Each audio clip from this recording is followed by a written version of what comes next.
જય દ્વારકાધીશ, જય માતાજી બધા મિત્રોને. કેમ છો? મજામાં? તો મજામાં જશો. તો આજે આપણે બનાવવાના છીએ ભરેલા કારેલાનું શાક. એટલે આપણે મસ્ત મજાનું આજે આપણે કારેલાનું શાક બનાવવાનું છે. તો આપણે બધા મસાલા કરી લઈશું. આપણે કારેલા લઈ લીધા છે બાફેલા, ને આપણે માંડવીના બી પણ શેકીને ભૂકો કરી લીધા છે, ટમેટું મોરી લીધું, અને હવે આપણે છે ને મસાલા કરવાની તૈયારી કરી દીધી છે બધી ચાલુ. તો આપણે ખાંડ નાખવાની છે, 1 ચમચી જેટલી ખાંડ નાખીને ભૂકો કરી લેવાનો છે સરસ મજાનો.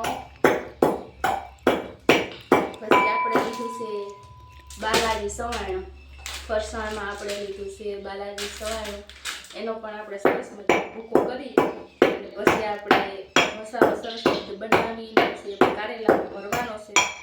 તો બની રહેજો આપણે વિડીયામાં.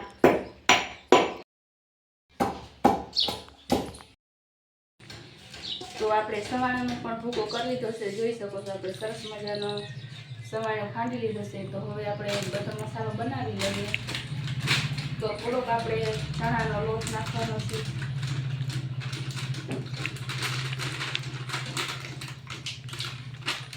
અને આ છે આપણે માંડવીના બીનો ભૂકો. થોડીક નાખી દેવાની છે આપણે ખાંડ.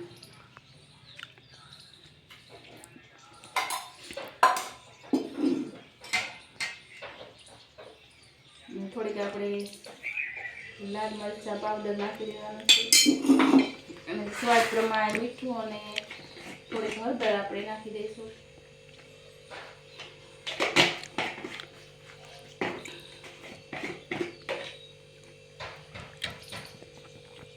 ધાણા જીરું મસાલો આપણે,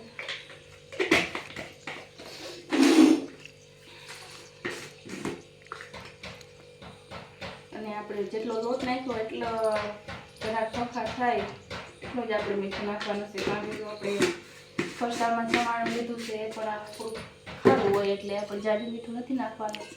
અને જો આપણે આદુ લસણ કૂટેડી લેવાના છે, તો આપણે મોરાઈ ગયા છે. આપણે મસાલો બનાવી લઈએ, પછી આદુ લસણ આપણે કૂટેડી અને પછી આપણે બધું રેડી કરી લઈએ.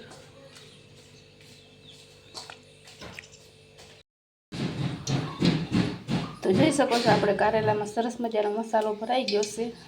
અને હવે આપણે શાક વઘારવાની તૈયારી કરવાની છે. તો જો આપણે તેલ ગરમ થવા મૂકી દીધું છે, અને લઈ લીધો છે આપણે થોડોક માંડવીના બીનો ભૂકો વધ્યો તો એ, અને ટમેટું અને આદુ ને લસણ કૂટેલી લીધું છે, અને આ બીજા બધા આપણે મસાલા છે. તેલ ગરમ થઈ જાય પછી આપણે ટમેટું નાખી દેવાનું છે. તો જોઈ લઈએ આપણે તેલ ગરમ થઈ ગયું કે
થોડીક આપણે હળદર નાખી દેવાની છે, અને સ્વાદ પ્રમાણે મીઠું.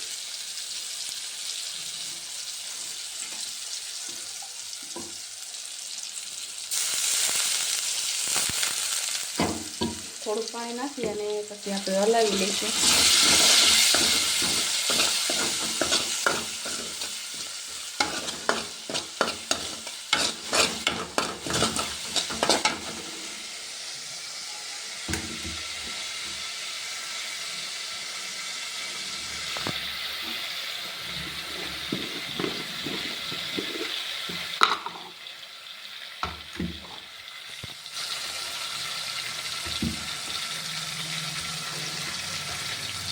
ને આપણે તીખું ખાતા હોય એટલે આપણે ચટણી નાખી દેવાની.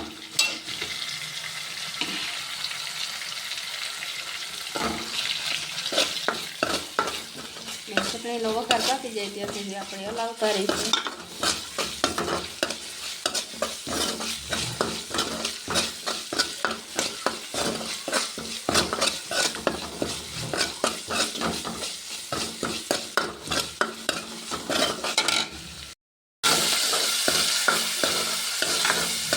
તો આપણો વઘાર પાકી ગયો છે. તો હવે આપણે નાખવાના છે કારેલા.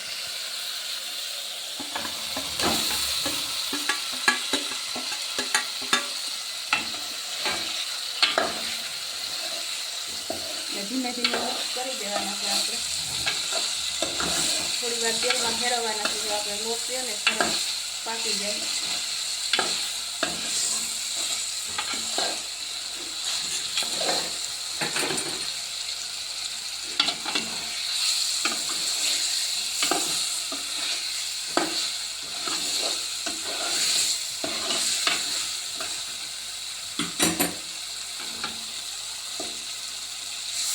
અને હવે આપણે થોડુંક પાણી નાખી અને ઢાંકી દઈશું. 10 મિનિટ સુધી પાકવા દેવાના છે.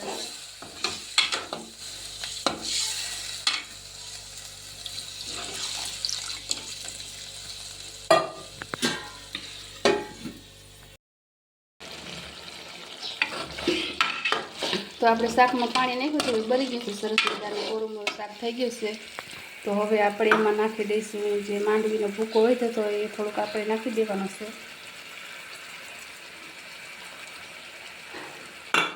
અને થોડોક આપણે ધાણા જીરું મસાલો પણ અને થોડીક આપણે ખાંડ નાખી દઈએ. પછી નાખી દઈએ આપણે ધાણા ભાજી. તો સરસ મજાનું આપણે કારેલાનું શાક બનીને તૈયાર થઈ ગયું છે. તો વિડીયો ગમે તો લાઈક શેર અને સબસ્ક્રાઈબ કરી દેજો જરૂરથી. અને ફરી મળીશું આપણે બીજા બ્લોગમાં. ત્યાં સુધી બધા મિત્રોને જય દ્વારકાધીશ, જય માતાજી.